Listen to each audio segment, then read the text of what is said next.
Thanks for inviting us in. It's 11 o'clock and we begin tonight with breaking news. Police tonight confirming in the last 45 minutes one person is dead and another person injured after a shooting on the northeast side of Indianapolis. Our Chase Howell joins us live tonight from the scene, which is near 75th and Shadeland.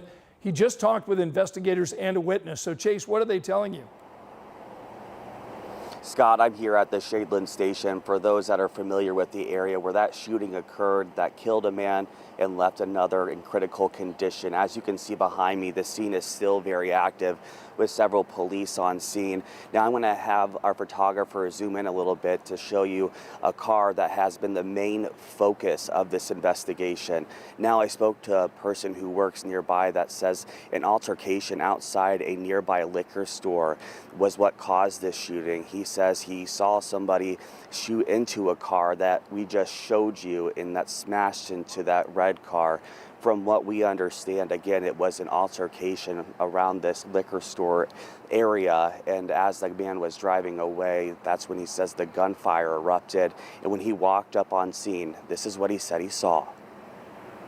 So yeah, I was out here doing my last trash run and I heard the gunshots and I looked over at the liquor store to see where the gunshots was coming from, and I seen the other car going and hit the rear car down there, and then I walked over there and that's when I seen somebody dead in the car, and they had another baby that laying in the middle of the street where they was trying to give CPR to the baby. While we haven't had a formal briefing from IMPD, I have been told that no one is in custody. Again, I'm here at Shadeland Station where police say a person was shot and killed and another is in critical condition. Again, no one is in custody, and anyone that the information is asked to call police. Reporting here in Indianapolis, Chase Howell, 13 News. All right, Chase, thanks so much. We're going to follow this story very closely over the coming hours. You'll find any breaking developments in this case both online and on Sunrise beginning at 4 a.m. Now to a weather impact alert. Heat is building all across central Indiana with temperatures this week nearing record highs. In fact, we're settling into a stretch of 90s, and it's unfortunately going to feel even worse than that. Sean's tracking the heat and the humidity, and really, Sean, if you spend any time outdoors for any extended period of time, it's dangerous. Yeah, get your stuff done as early as you can. Afternoon time and before 6 o'clock, okay. That will be the roughest of the heat indices on Tuesday. So we want to get you ready for that here. We've been talking about this for over a week now, and the heat is here. Summer's hottest air, in fact, for us, will be occurring over the next couple of days. So again, out early in the morning, not too bad. You'll notice it's going to be much more humid.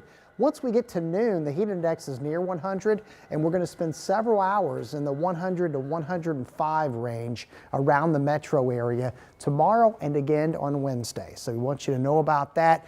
Do your best to hydrate, take frequent breaks, seek AC, and plan on adjusting those outdoor practices in some of your work schedule as well. We'll see you with the 7-day in a few minutes. All right, Sean, we'll see you then. A warning tonight for people walking the trails here in Indianapolis. A man tells 13 News his wife and another woman were attacked on the Fall Creek Trail within just weeks of each other. Our Logan Gay joins us live from the newsroom. So, Logan, you just talked to police. What's their message tonight? Well, Scott, they're urging people to do their part. Stay vigilant when you're out on foot or on bike, and IMPD officers say they're doing their part also by upping patrols. Most days you'll find people out being active, enjoying the weather along the Fall Creek Trail. A man tells 13 News 3 weeks ago his wife was one of them, but he says that enjoyment came to an abrupt end when she was attacked by a man with a combat knife in broad daylight. He claims the man forced his wife to walk along the trail. He says while other people walked by, it was a young kid on a bike who stopped to help. The man worries what would have happened to his wife if the kid hadn't stopped.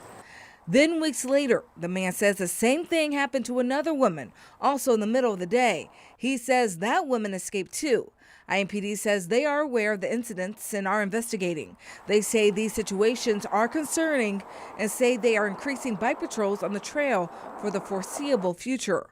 Officer Drew Brown says it's important for people to stay alert. It's easy to get distracted, especially if you're running the trail and you got your music in, but just be mindful to keep your eyes up, look around as well. Let a family or friend know if you're going to be somewhere, and it never hurts to be in a group if you have that opportunity as well. Ralph Johnson and his dog Ziggy walk on the trail 2 or 3 times a week. He's happy to hear IMPD plans to increase patrols, especially for his wife, who also walks the trail. That puts you on guard. You know, you want to be careful, and that will make me be a little more conscious of it. It won't make me stay away necessarily. Mark Irvin also walks the trail often. He says he's surprised by news of the attacks. He says he chooses to walk when there are more people on the trail. Well, a little uneasy, but this time of day it's broad light, and I'm not no little guy, so more or less, I feel pretty safe on this trail. Johnson says he's planning to bring a little protection of his own just in case. At home, there's a club that I carry with me at home.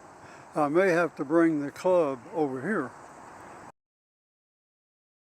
Don't be afraid to approach an officer if you see something or someone who makes you concerned. Now to the other stories making headlines right now. A jury just found a young man guilty of murder connected to a triple shooting that happened back in 2021. Caden Smith was 16 at the time. Police discovered the bodies of Michael James Jr., Abdullah Mubarak, and Joseph Thomas.